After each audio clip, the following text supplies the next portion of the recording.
Do you know what the air filter does? No. No? It filters the air coming into the engine. So imagine... For air conditioning? No, for the engine to breathe. For the engine to just work, period. So this lets clean air go into the engine, and when they get clogged up, when these get clogged, imagine like breathing through a dirty air filter or a dirty mask, like the ones that you wear right now for the virus and stuff.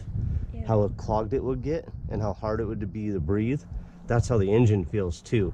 So when these get clogged up, that makes your engine work harder to be able to have to breathe and make more power, just like it would if you had a dirty mask on your face.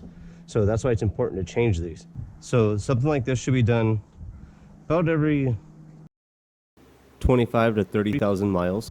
And another thing too, your air filter gets you better gas mileage. So a dirty filter like this will probably make a big difference when we put the new filter in on this vehicle.